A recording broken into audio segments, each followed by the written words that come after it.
itu mereka udah nganggap oh gue udah baca loh gitu. Padahal kan ya itu tadi, kalau di internet semua orang bisa nulis dan kredibilitas beritanya dipertanyakan gitu kan. Jadi itu sih, dan mungkin itu juga yang membuat kita Indonesia ya masih jadi negara dengan minat literasi terendah.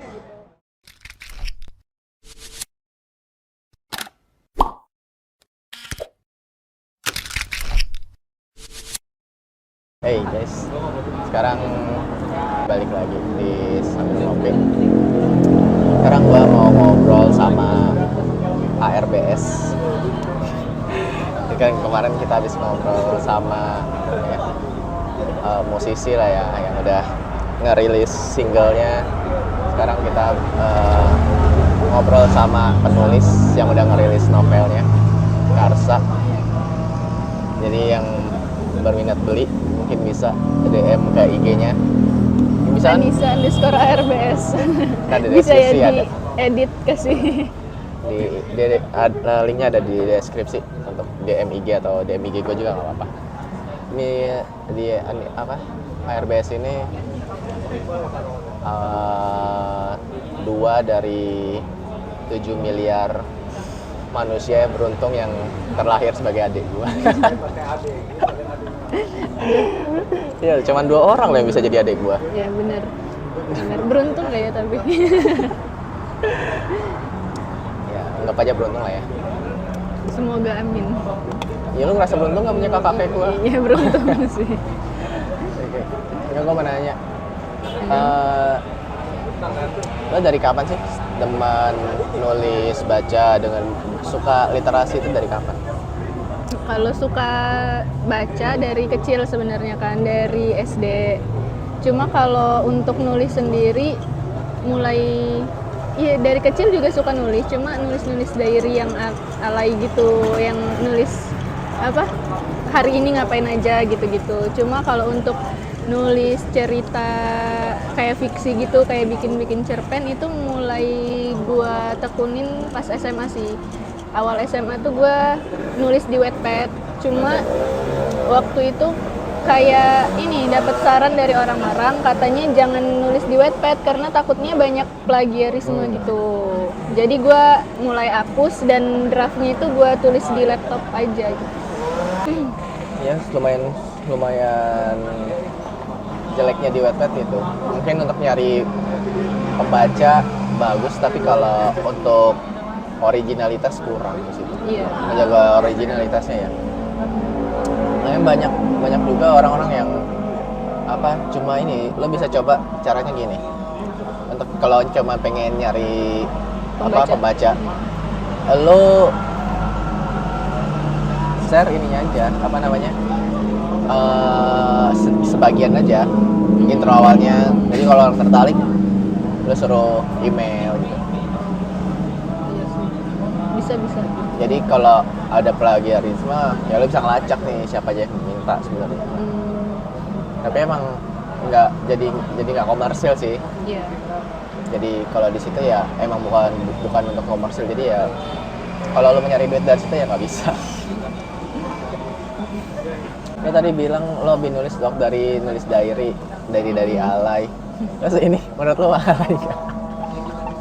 Alay sih, tetap alay. Cuma kan kalau diary itu ketika gue sekarang udah gede bacanya, ya itu ngerasa alay banget. Tapi kan kalau ini yang di novel Karsa ini, alaynya karena karya fiksi gue awal-awal nulis. Ya memang masih alay, cuma taraf alaynya udah beda ya.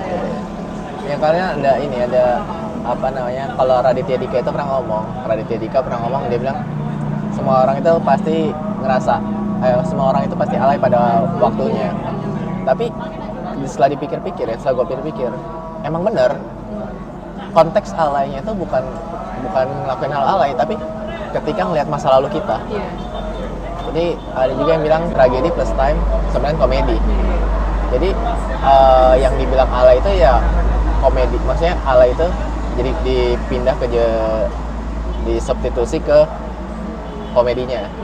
Jadi tragedi kan apapun yang terjadi ya, apapun yang lo lakuin dulu, apapun yang terjadi sama lo dulu, apa yang lo tulis, lo yang lo foto, lo videoin. Ketika lu ngeliat di masa depan, lu pasti ngeliat, iya alay dulu, ini dulu gua alay gitu. Kok gue gini banget sih? Kok gue gini banget sih sekarang liatnya kan? Iya, kok dulu gua kayak gini sih. Tapi di balik itu, ketika lu ngerasa, menurut gua pribadi, ketika lu ngerasa, oh dulu gua kayak gini nih, sekarang gua udah enggak. Nah itu tingkat perjalanan dan pendewasaannya yang berubah. Iya. Bakalan ngerugi kalau misalnya kayak lu ya nggak ngeliat dulu lu kayak gitu terus sekarang nggak ada perubahan, itu lu yang ngerugi. Iya. Itu sih. Gimana kita nyikapin kealayan kita? Bisa aja kita alay jadi, oh gue dulu alaynya kayak gini, berarti sekarang gue sebisa mungkin belajar untuk nggak alay lagi gitu kan. Ya, balik lagi ke cara pandang kita sih, ngelihat segala sesuatu.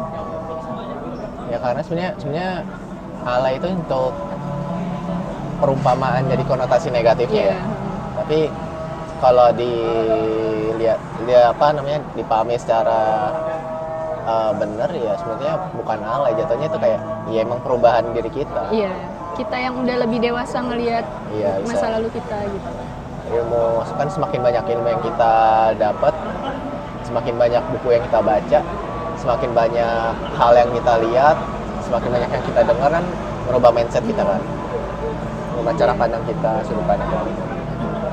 Bukan alay. Kayak misal gini, gue kemarin dapat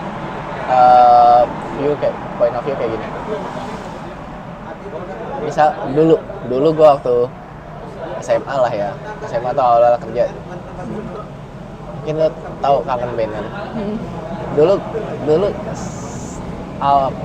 bukan lagunya ya, kita ngebahas penampilan ini, penampilan vokalisnya ya, personilnya lah, personilnya.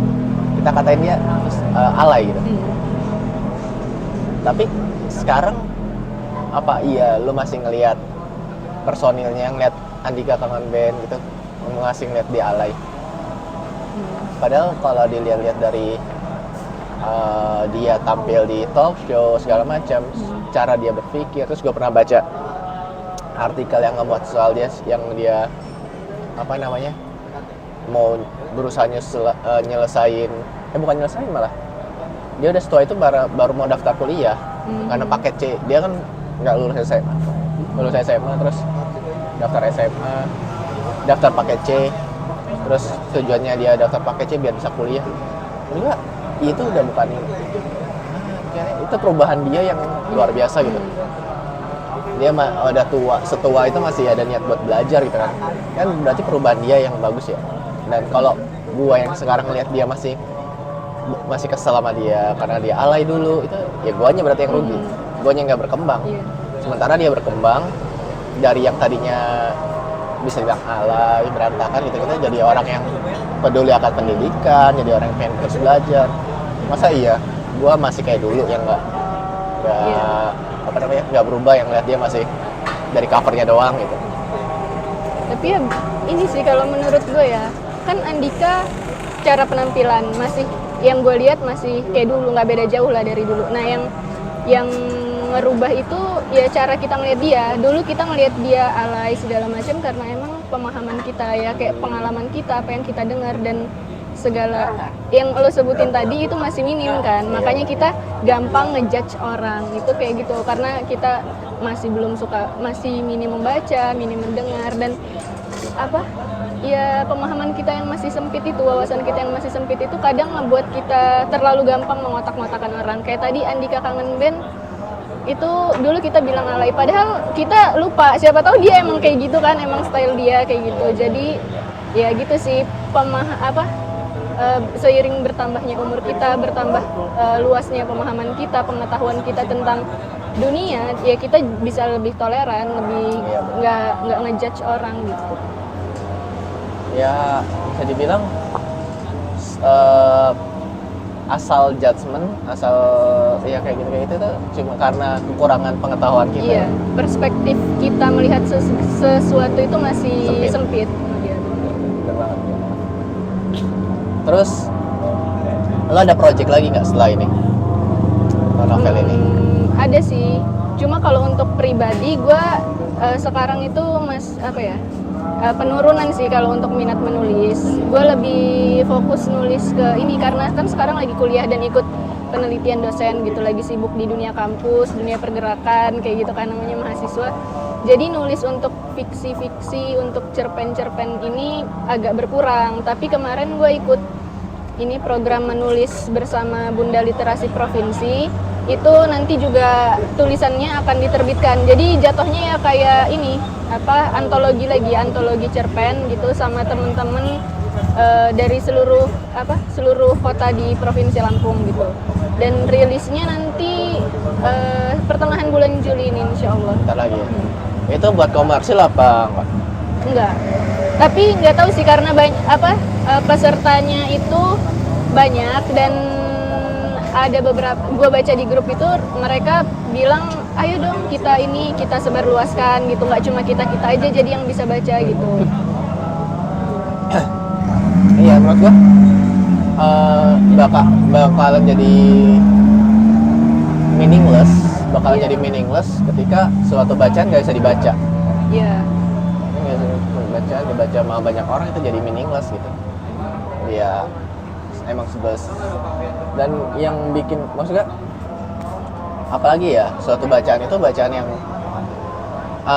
mungkin nggak banyak nilai edukasinya, nggak banyak informasinya, nggak banyak ilmu baru yang setengahnya itu bukan berita hoax, maksudnya bukan yang merugikan orang, bukan negatif vibes atau semacamnya gitu. Harusnya ya disebarluasin aja. Dan untuk menyebarluasan suatu buku itu gue pernah kepikiran kenapa sih zaman udah maju, orang-orang lebih mudah ngebaca, orang-orang lebih mudah dapat informasi, tapi kalau gue lihat orang-orang malah lebih apatis, lebih cepat ngotak-ngotakin sesuatu gitu.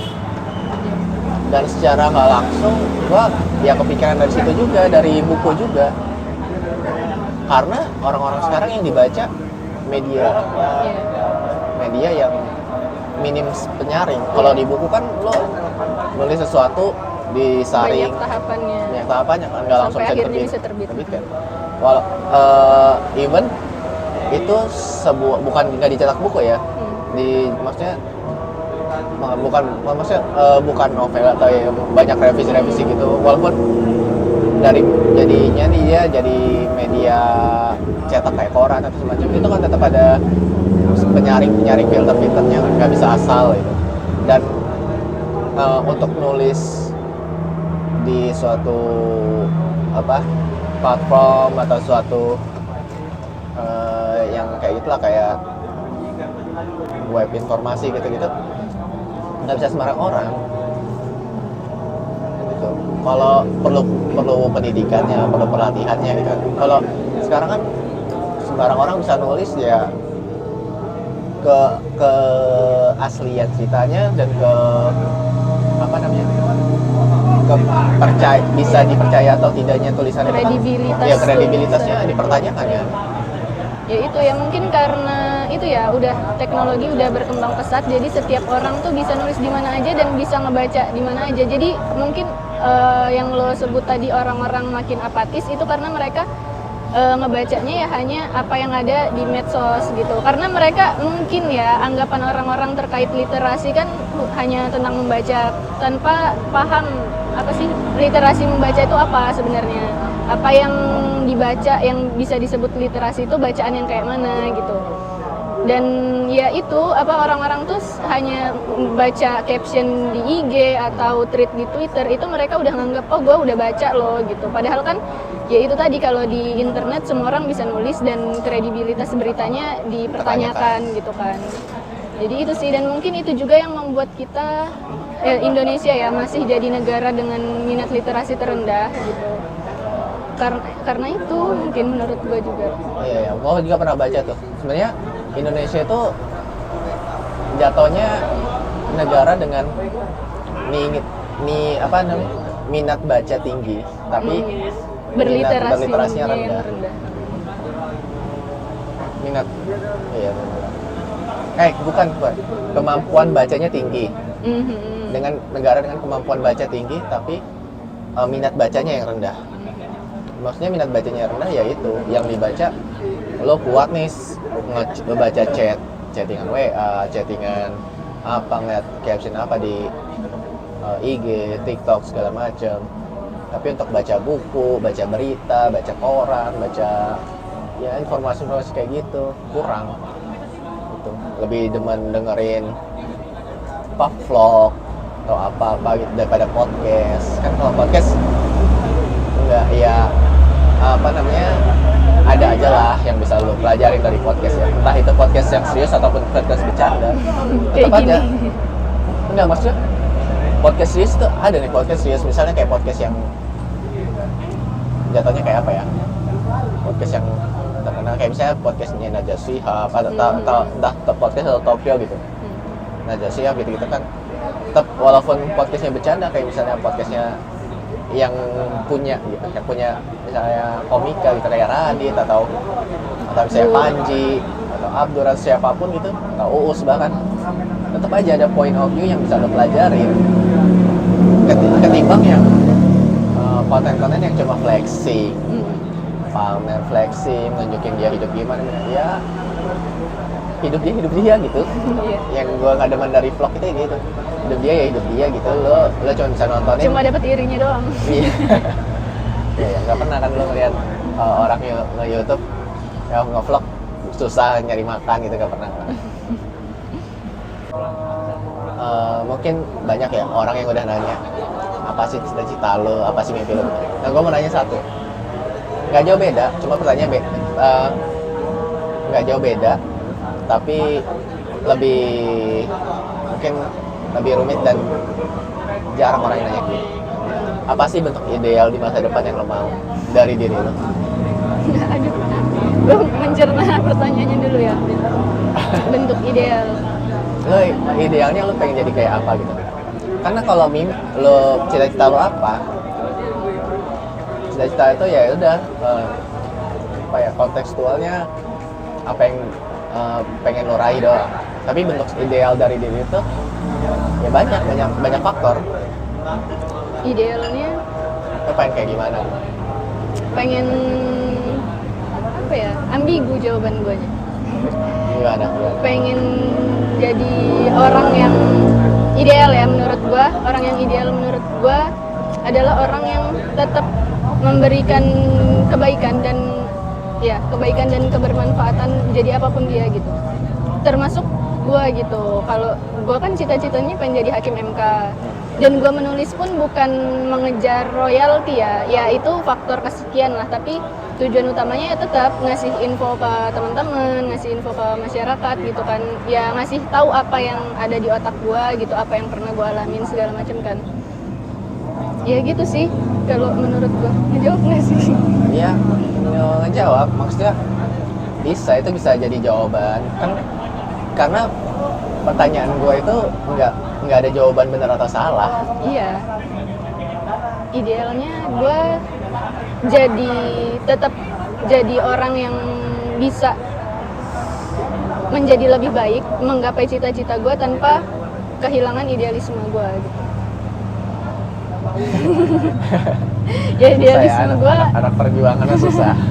idealisme gue ya itu tadi lah, dimanapun tempatnya ya kebaikan dan kebermanfaatan yang harus dikasih gitu kan, meskipun kita yang harus berdarah-darah segala macam lah gitu. Iya bisa benar. Oh ya, gua selalu suka sama ini nih, dari buku ini ya, gua selalu suka dari ini. Apa tentang penulisnya? Bukan.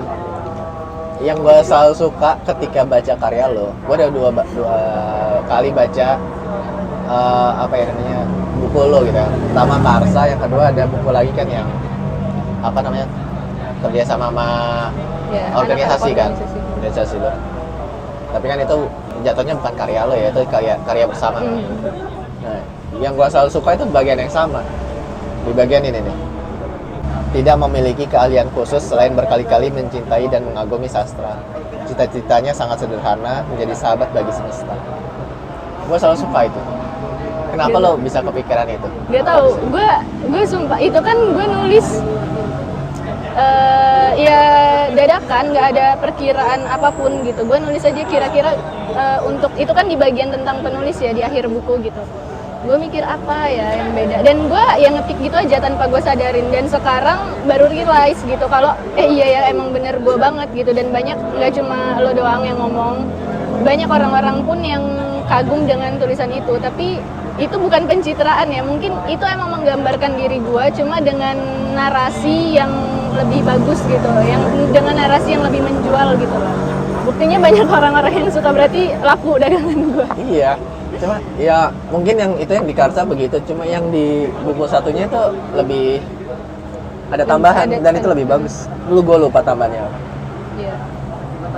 Ya itu Ini lebih sih. bagus. Hah? Apa yang apa sih tujuannya menulis hanya agar menjadi abadi meski Oh apa iya benar. sih?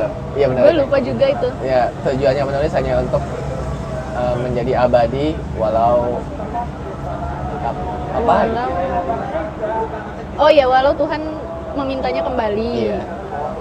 Itu. Jadi di yang seterusnya tidak memiliki keahlian khusus selain berkali-kali mencintai dan mengagumi sastra. Cita-citanya sangat sederhana, menjadi sahabat bagi semesta. Agar tujuannya menulis agar menjadi abadi walau Tuhan memintanya kembali. Itu wah gua waktu pertama kali baca sumpah merinding gua. Anjir, gitu. Adek gua kepikiran nulis kayak gini. Terus gua dulu kalau bisa dibilang ya yang duluan nulis tuh gua daripada lu kan. Gua udah nulis blog itu dari gua zaman SMA. Gua SMA berarti lu umur berapa itu? Ya, nggak tahu lah ya gua. 2010. 2010 lu umur berapa? SMP ya?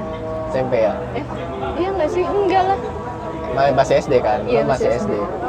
2010 gua udah mulai nulis, gua nulis di blog. Cuma di blog gitu kan. Ya iseng-iseng doang, dan itu juga ya juga kata diary, tapi gua tambahin majas, gua tambahin banyak majas hiperbola, sarkas dan segala macamnya. Jadi cerita satu hari itu bisa jadi postingan panjang. Gua tambahin jokes, sebenarnya lebih ke bukan diary jatuhnya, kayak gua punya cerita lucu nih di kejadian hari ini. Nah, gue ceritain jadi narasi yang panjang gitu. Nah, gara-gara itu gue juga punya cita-cita buat nulis. Tapi semenjak gue merantau nih ke Bekasi, itu buat itu secara langsung sih, gue langsung benar-benar berhenti. Gue nggak pernah nulis lagi dari situ, nulis lagi di blog gitu. Dan setelah 9 tahun gue ngerasa, ya itu salah satu kemunduran dari gue dari 9 tahun yang lalu. Gue ngerasa produktivitas gue berkurang, terus daya tulis gue berkurang gitu. Sampai akhirnya ketika lo rilis buku ini, kalau lo masih ingat, gue pernah ngomong kan, mungkin gue egois, tapi gue nitipin cita-cita gue yang nggak bisa gue capai ke lo. Itu pas gue mau keluar UKM, salah satu UKM yang jurnalistik. Nah, terus lo bilang gitu. Nah deh, perasaan itu duluan itu apa ini? Duluan ini. Itu ini kan pas gue lagi rapat itu sampai malam, terus lo nelpon ibu bapak.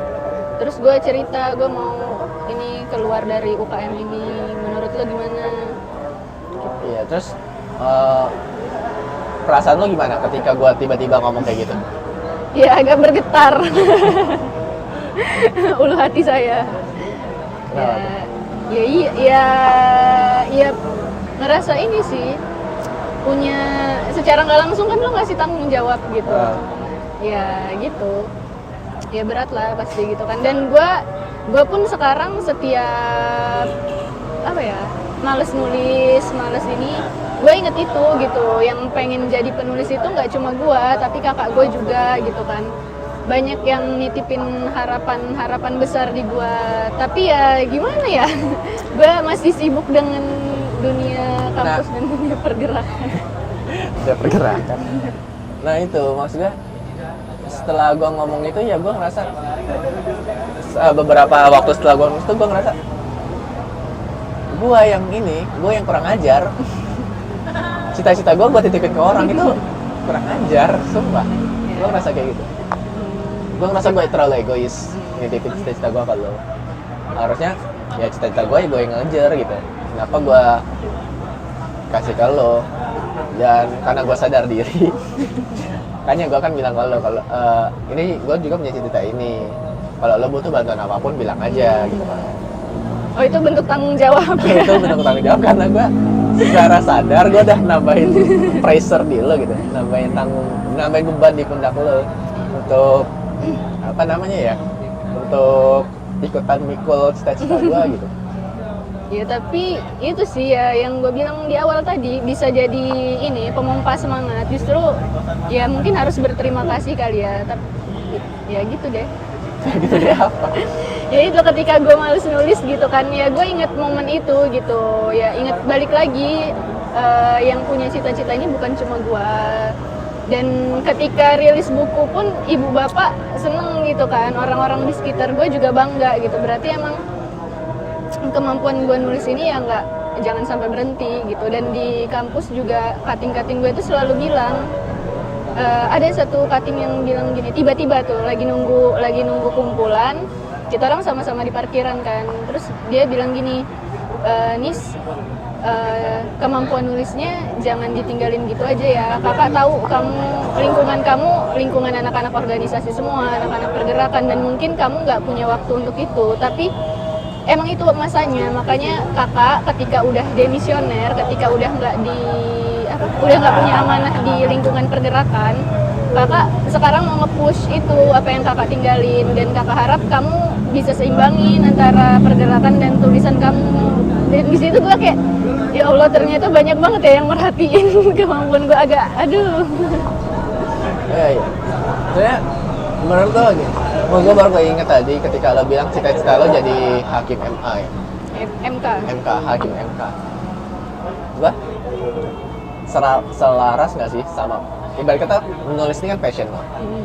Hakim MA, hakim MK apa cita-cita lo? Menurut lo ada korelasinya nggak? Ada, karena apapun itu, kita tuh khususnya praktisi hukum ya, itu harus bisa nulis itu kemampuan dasar banget. Kayak lu mau jadi dosen pun harus bisa nulis untuk akreditasi, untuk naik pangkat segala macam. Lo jadi PNS harus bisa nulis, nerbitin jurnal segala macam. Dan hakim MK pun sebenarnya dia kan akademisi, dan akademisi ya nggak jauh lah dari dunia tulis menulis. Dan nah itu tadi yang gue bilang di awal, pergeseran tulisan gue. Tadinya gue nulis cerpen, fiksi, romansa kacangan, dan sekarang dipaksa untuk nulis ini ilmiah, nulis pendapat hukum gitu-gitu kan. Tapi apa ya, itu kan dalam hal nulis ya. Oh, dari dalam hal imajinasinya kan ilmiah itu ya, ilmiah tetap berimajinasi. Iya. Tapi kan nggak sebebas itu. Ada batasan-batasan, ada akidah-akidah yang harus terus dipakai. Iya. Kan? Beda banget sama nulis fiksi kan. Iya. Maksud gua, kemampuan lo nulis fiksi, kemampuan lo berimajinasi gitu. Ya jelas nggak bisa dipakai kalau di MK. Nggak bisa dipakai, tapi ya gue gimana ya, gue juga ngerasain sih perubahan itu. Gue jadi ketika nulis fiksi gitu sering mandek karena imajinasi gue ya terbatas, karena sekarang udah mulai sering nulis esai, nulis pendapat hukum gitu-gitu kan. Ya itu ngerasa ada bagian part-part di mana kebebasan berimajinasi gue nggak bisa nih dipakai gitu kan. Dan gue cara gue merawat imajinasi gue ya dengan menyeimbangkan bacaan kayak novel gitu-gitu kan. Di situ dilatih tuh untuk berimajinasi, meskipun kita berimajinasinya mengikuti imajinasi penulis kan, tapi ya di situ kan belajar juga diksi, narasi dalam nulis tulisan fiksi kayak mana gitu. Jadi tetap ini sih, mau coba menyeimbangkan lagi. Itu bakalan bercabang sih pikiran lo. Iya. Tapi ya konsekuensi dari ngejalanin passion dan cita-cita. Ngejalanin passion dan ngejalanin passion dan ngejar cita-cita. Karsa ini kan novel jenis antologi ya, antologi cerpen. Ada nggak sih cerita yang salah satu cerita di cerpen ini yang spesial banget gitu buat lo? Spesial dalam hal apa ya? Iya. Pas udah jadinya atau Apapun dalam prosesnya. Kalau udah jadinya kan itu jatuhnya ya perspektif orang gitu. Orang bisa suka atau enggak gitu. Ya emang sih tetap perlu ada spesial di lu sendiri. Cuma orang kan bisa langsung menilai gara-gara udah baca. Tapi kalau diproses itu kan ya beda-beda. Ada juga ibarat kata kalau di musik single yang nggak terkenal sebenarnya malah proses pembuatannya bagi musisinya spesial gitu karena ada pesan atau ada kesamaan kenyataan atau pengalaman hidup segala macam. Tapi yang ngehits malah yang emang lagi orang pengen denger, banyak orang pengen denger gitu. Kalau menurut lo apa yang coba sih gue lihat dulu, gue lupa. bagian yang mana yang itu yang lo ngerasa spesial banget di proses pembuatannya gitu? Atau ada kejadian unik di dalam proses pembuatan itu? Kalau dari segi cerita ya mungkin Hijrah Cintaku sih. Itu kan cerita tentang orang yang tadinya pacaran terus dia ikut kajian jadi terbuka gitu kan. Itu spesialnya karena waktu itu tulisan ini gue bawa ke sekolah. Udah gue print, gue bawa ke sekolah, gue tinggal jam istirahat, gue tinggal sholat segala macam, jajan. Temen gue, dia anaknya pacaran, dia punya pacar gitu. Dia baca dan tiba-tiba dia nangis, dan dia pas ngebalik, dia baca itu nggak izin kan sama gue karena gue taruh di meja ya, sok aja tuh gitu kan. Nah dia baca, terus itu pas gue balik dia ngebalikin sambil bilang, "Bes, gue nangis tahu." Dan di situ gue kayak, oh nyampe nih pesannya. Dan di situ kayak ngasih ini sih, ngasih semangat baru sekaligus kayak ya gitu deh. Dan karena Hijrah Cintaku ini juga gue nulisnya sambil ngebayangin seseorang gitu ya, orang yang gue suka di SMP. Nah teman gue yang baca ini teman SMA gue gitu, jadi gue emang udah mendem merasa suka itu ke orang itu udah dari SMP kan. Tapi nggak ini sih, yang dicerita ini bukan bukan kejadian real, cuma ketika nulisnya gue ngebayangin orang itu aja. Tapi kalau untuk dari segi ini ya, apa sih yang kayak bisa tulisan yang gue banggain banget, yang kayak ngegambarin gue banget, itu nasionalisme, nasionalisme itu. Dan ini judulnya terinspirasi dari bukunya Panji Pragiwaksono itu kan, nasionalisme.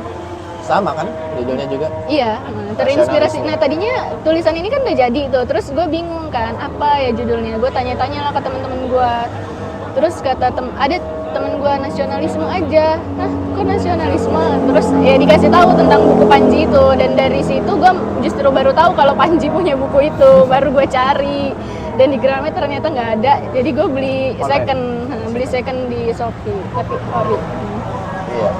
Pergeseran pemikiran di awal tadi yang contohnya kayak Andika Kamangben, ya Panji pun karya-karyanya juga kayak gitu. Kalau lo lihat dari yang pertama karyanya stand up-nya, terus stand up-nya pertama Bhinneka Tunggal Tawa, terus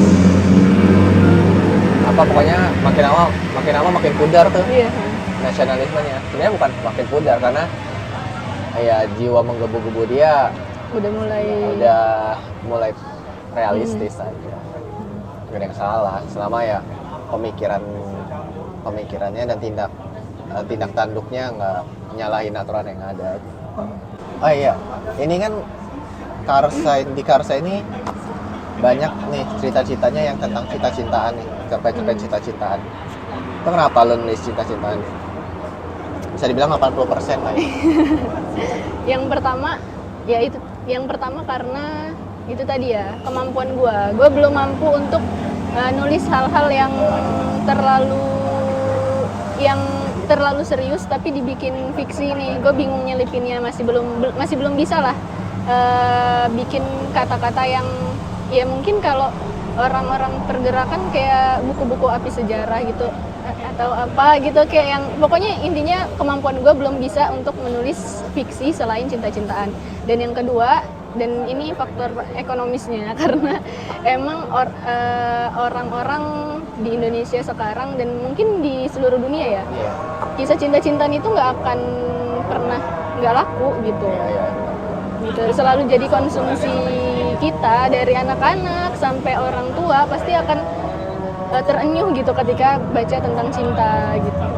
Iya, karena ya kalau dibilang kayak kita bahas tadi yang kalau sekarang lagi sibuk dengan tulisan-tulisan yang ilmiah ketimbang tulisan-tulisan fiksi, ya kalau untuk konsumtif ya orang bakalan lebih milih Yang banyak baca picisan. yang picisan karena apa ya, karena yang untuk ilmiah perlu yang ngebaca pasti ya orang yang Iya. punya pendidikan yang sama atau yang ya kayak gitu yang udah belajar di situ.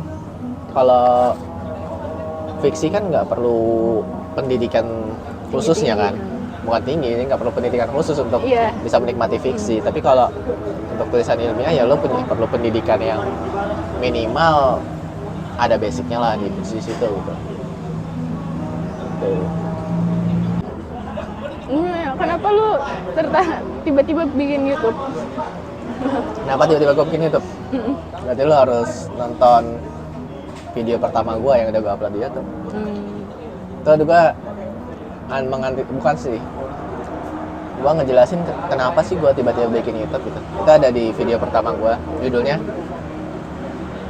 judulnya prolog, the narrative before it begin. Jadi intinya kenapa gue bikin YouTube ya itu tadi ngejawab salah satu jawaban dari rasa nggak produktif gue selama gue berpindah nih dari Lampung pindah ke Bekasi. Selama gue di Bekasi 9 tahun, walaupun gue kerja, tapi jiwa gue ngerasa gue nggak kreatif. Iya. Tapi kenapa lu tetap bertahan? Karena realistis. Meskipun ya itu harus merenggut kebebasan lo, Enggak, dia nggak ngerenggut kebebasan gue. membatasi kebebasan lo. Iya, kebebasan sih enggak, cuma dia secara nggak langsung ya itu ngekikis produktivitas gua. Dan produktivitas dalam artian Karya-karya. cara gua untuk berkarya. Dan itu bukan salah pekerjaannya, itu harusnya salah gua. Belum bisa memanajemen. Belum bisa memanajemen, nggak termotivasi dan segala macam. Gitu. Jadi bukan salah pekerjaannya, yaitu karena gue udah milih nih buat lulus SMK, gue udah milih buat langsung kerja. Ya gue harus bertanggung jawab dong sama pilihan gue. Jadi nggak bisa gue tiba-tiba gara-gara kerja gue jadi nggak produktif bikin ini itu, nggak bisa ya kan, itu udah pilihan gue. Gitu sih intinya gue tiba-tiba nge-YouTube ya biar gue ada yang bisa gue bikin. Lo sekarang benar-benar lagi vakum nih nulis fiksi? Enggak sih. Kadang aja kalau masih nyempetin lah dikit-dikit untuk nulis draft meskipun cuma 1-2 halaman, 1-2 paragraf gitu kan. Yang penting ada tuh yang ditulis, menyalurkan imajinasi gue. Dan kenapa gue bilang enggak, karena kemarin gue kan ya itu yang gue ceritain tadi, ikut program menulis bersama Bunda Literasi itu. Gila, gue ngerasa minder banget dia barusan ngomong walaupun nyempetin nulis walaupun cuma 1 halaman, 1 paragraf. Anjir. gue mau nulis 1 bait aja ya, 1 bait paling berapa, 2-3 kalimat aja gue harus mikirnya lama. Ya kalau 1-2 kalimat kayak puisi-puisi SG gitu mah ya ini sih duduk aja ya. Tapi enggak, maksud gua iya sih, mungkin karena jadinya narasi jadi lebih bisa dipanjang-panjangin. Kayak reels yang gua bikin di IG tuh yang puisi-puisi gitu, itu kan pemaknaannya panjang, yang gua rampingkan tuh jadi cuma jadi 1 kata. Itu kalau dijabarin bisa 1 lembar kali ya. Iya bisa. Gua rampingin cuma jadi 1 kata, kayak misal 1 kalimat. saya jadi satu kalimat yang misal kayak yang paling berkesan itu apa ya, teman gue ngomong ngebaca satu kata itu dia langsung komen ini dalam banget mas artinya gitu. Itu kan kayak gue ngomong seperti awan yang akrab dengan petir. Dia ngomong dia ketika ngeliat itu ini dalam banget mas artinya. Nah iya emang itu kan untuk perumpamaan dari suatu kondisi awan tuh yang damai, yang tenang, lembut, yang baik-baik aja, yang meneduhkan gitu-gitu. Dia akrab nih dengan petir. Petir itu analogi buat perumpamaan gue tentang suatu kekacauan, gak keteraturan, kekerasan, tentang kebisingan, semuanya kayak gitu-gitu. Jadi ya itu tentang jadi itu maksudnya orang yang emang baik kayak awan, yang meneduhkan baik gitu-gitu, yang sudah terbiasa gitu berhadapan dengan masalah-masalah, tapi ya dia tetap jadi awan.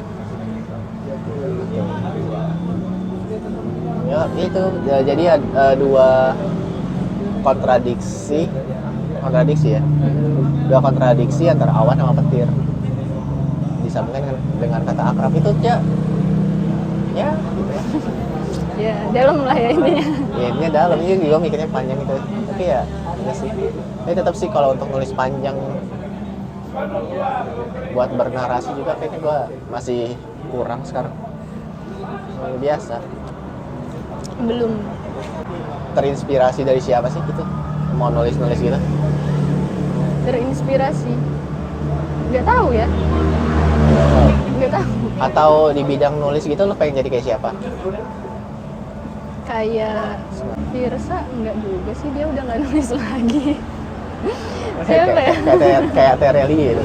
Yang masuk Gramet Terelie, semua kemana-mana Terelie, banyak banget bukunya.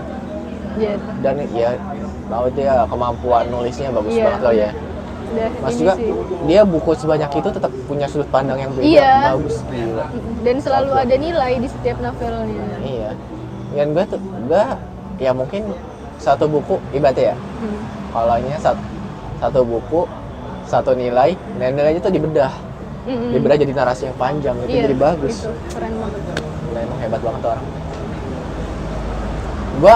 Gua nggak pernah baca satupun bukunya Terelie. Tapi gue tahu dia orangnya kayak gitu.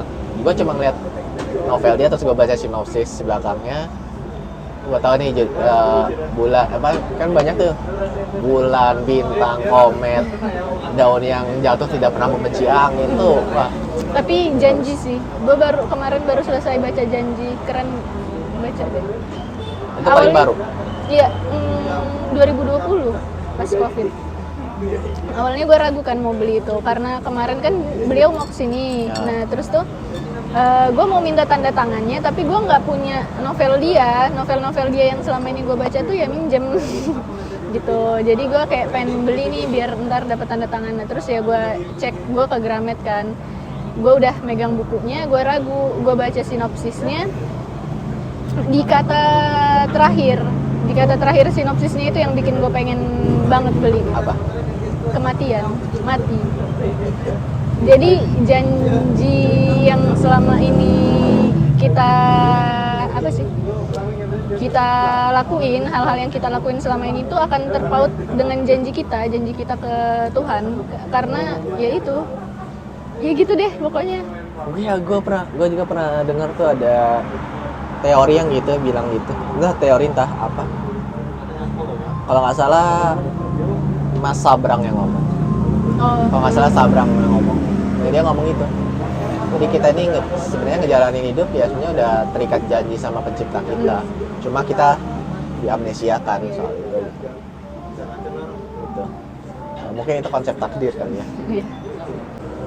Iya, lo belum jawab pertanyaan tadi. Lo nulis pengen jadi kayak siapa? Dan kenapa? Mungkin kayak Terelie karena banyak karyanya, terus kayak MH Ainun Nadjib. Kenapa?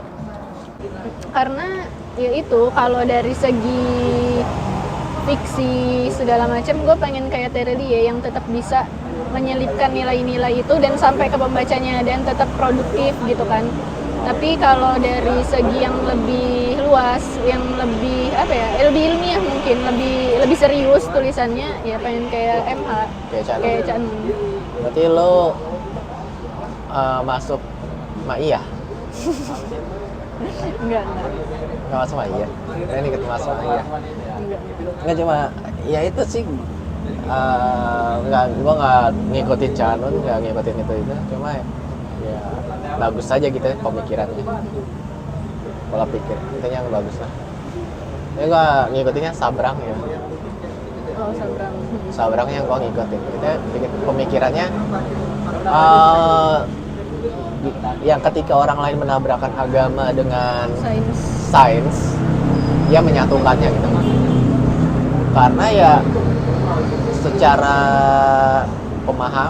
harusnya secara pemahaman yang ada di agama itu, ya ilmu agama itu termasuk sains di dalamnya, dan ilmu sains itu berakarnya dari agama juga gitu. Gitu sih. Gitu tadi, balik lagi kalau menurut gue sih ya, orang-orang yang memisahkan agama dengan sains itu ya itu karena pemahamannya terbatas dan dia menutup diri dari pemahaman agama. Dia hanya fokus ke satu. Makanya itu tadi yang kita bahas di awal tadi kan, semakin dewasa kita, semakin luas wawasan kita, semakin banyak bacaan kita akan lebih banyak sudut pandang. Dan emang benar sains dan agama, gue bukannya sepaham itu dengan sains ataupun agama, tapi selama ini pun ketika baca buku-buku filsafat yang dibilang nanti bisa murtad segala macam, gue ini sih belum menemukan ketidakkorelasian mereka berdua ya. Iya, justru ya sangat dekat gitu, sosialisme dengan agama sangat dekat. Apalagi ini sih filsafat stoik, kaum stoa itu menurut gue islami banget, religius banget gitu. Ya itu tergantung pengalaman kita, tergantung gimana kita ngelolanya. Karena apa yang kita baca, apa yang kita dengar, apa yang kita lihat, apa yang kita rasain, apa yang kita pikirin, itu kita kelola jadi output kita gitu. Itu yang ngebuat manusia istimewa. Kalau sekedar baca doang, sekedar dengar doang, sekedar ngeliat doang, ya lu terus nggak diolah di otak dan di hati, ya lu cuma kayak apa ya, kayak benda hidup yang nggak hidup. Maksudnya gini, kalau lu cuma ngelihat apa yang lu lihat doang, ya lu nggak beda jauh sama kamera gitu. Kamera yang direkam ya udah itu doang, dia nggak ngolah gitu. Karena kayak gitu. Juga yang bikin manusia istimewa itu ya karena dia bisa kemampuan mengolah. Karena dia mempunyai kemampuan mengolah dan merasakan. Itu kemampuan itu informasi sekecil apapun informasi itu diolah di otak, terus diolah di hati. Kalau di otak dan hati diolah jadi tindakan, jadi sudut pandang, jadi kayak gitu. Dan pasti jadi tindakan atau output yang benar kalau emang informasi itu diolah dengan hati dan pikiran. Karena kalau dengan pikiran aja kadang kan ada yang bertentangan dengan hati nurani gitu kan. Kalau cuma dengan pikiran jadinya terlalu objektif. Kalau dengan hati doang jadinya subjektif. Iya. Jadi ya gitu, harus diolah oleh keduanya. Tadi lo bilang soal stoik. Gue nggak tahu ya, gue belum belajar banyak soal itu, soal filsafat stoik. Cuma sejauh yang gue dengar, sejauh yang gue baca, itu yang dibahas, yang dipelajari gitu di filsafat stoik nggak beda jauh sama kehidupan, sama yang gue jalanin selama ini gitu. Kenapa tuh? Gini, mungkin ya kayak kita bahas tadi, kita bisa belajar dari mana aja, kita bisa belajar dari mana aja, mau dapat sudut pandang baru dari mana aja. Gua nggak tahu itu kalau itu stoik. Beberapa tahun yang lalu gua nonton podcast bercanda, podcast bukan podcast, pokoknya nonton di YouTube tutorial gitu kan. Dia lagi Panji lagi ngajarin soal jadi komika, soal komedi. Dia ngebahas, dia bilang momen plus reaksi sama dengan result. Jadi momen ditambah reaksi kita, ya itu hasil yang kita dapat. Dan itu setelah gua olah, terus gua dengar soal stoik, gua nonton Ferry Irwandi ya, kalau salah Ferry Irwandi, video tentang dia 5 tahun jadi stoik. Ya isinya ya sama gitu, maksudnya nggak bersinambungan gitu, beririsan. Iya. Jadi ya yang gua pahami selama ini ya ternyata yang nggak beda jauh gitu sama stoik. Dan ya benar tadi kata lo, itu nggak bertentangan gitu sama agama. Mungkin ada di beberapa titik dia akan bertentangan sama agama, tapi ya kalau nggak kita ambil ya nggak ngaruh. Kecuali kalau di situ kan itu diajarin cara berpikir kan. Filsafat kan ilmu berpikir kan, berpikir secara stoik gitu, secara ibarat kata ya emang beberapa hal perlu nggak diapa-apain kan? Perlu ya udahin gitu lah. Nah, dan di situ kan nggak dibahas kalau filsafat stoik kita harus nyembah ini harus mengabdi ke ini, harus ngasih ini nggak ada. Jadi ya nggak bertentangan sih sama ilmu agama, karena secara nggak langsung agama itu luas dan ilmu stoik itu di dalamnya gitu. Baik kata di suatu lingkaran besar itu ilmu yang mempelajari agama tuh, suatu lingkaran besar mencari agama, dan ilmu stoik, ilmu filsafat atau ilmu apapun itu atau sains sekalipun itu adalah lingkaran kecil di dalamnya. Ibarat gini, gue baru kepikiran ibarat gini,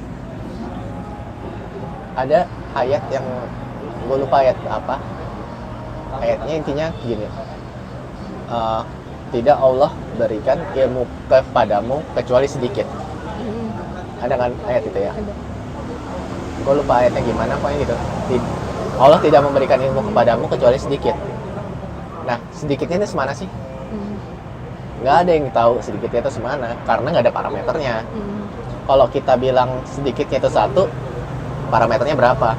Sedikit 1 dari 1000, iya sedikit bisa. Nah, kan itu nggak ada, karena itu nggak ada parameternya. Ya udah, gitu maksudnya. Ya, yang apa namanya? Lu nggak bisa gitu jadi seolah paling tahu segalanya, karena ya yang lu punya itu cuma sedikit. Ibarat kata, misal di perumpamaan gini, ilmu itu sebenarnya ada sedunia, dan lu ngerasa pinter, padahal lu cuma tinggal di satu kota doang. Cuma tahu Lampung doang udah merasa paling jago. Itu Lampung, iya oke, itu Lampung satu provinsi. Emang lu pernah ke satu provinsi Lampung lu puterin semua? Kan nggak juga. Sebandar Lampung, oke, Sebandar Lampung satu kota itu termasuk banyak menurut lu. Tapi menurut orang yang udah keliling Lampung, banyakan dia. Padahal ilmu ibarat kata aslinya ada seluas dunia.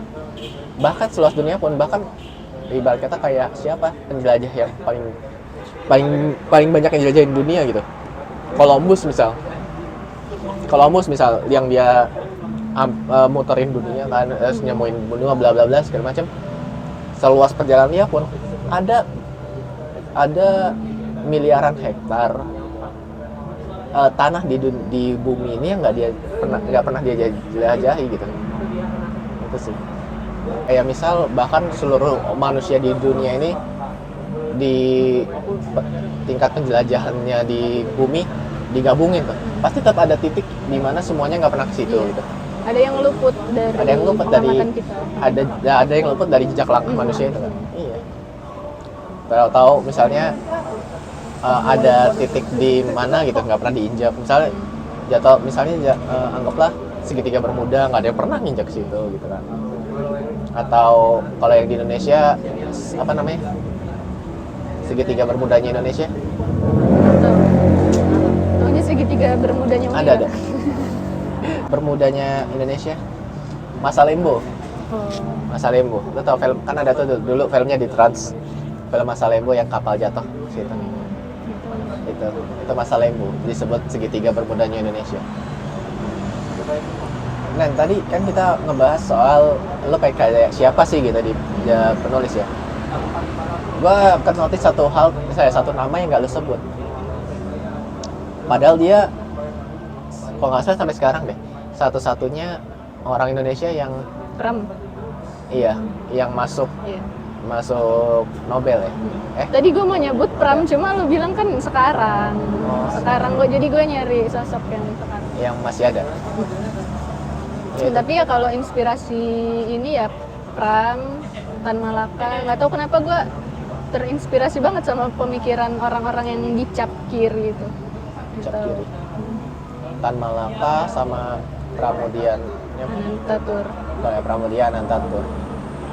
Ya sih. Kalau Tan Malaka masih hidup, siap gue jadi pacarnya. Jadi. Dan gue baru baca Anak Semua Bangsa dan gue ternotis banget tuh teriuh ketika baca. Gue inget banget tuh halaman 74 di buku Anak Semua Bangsa. Di paling atas dia, sebelah kiri paling atas.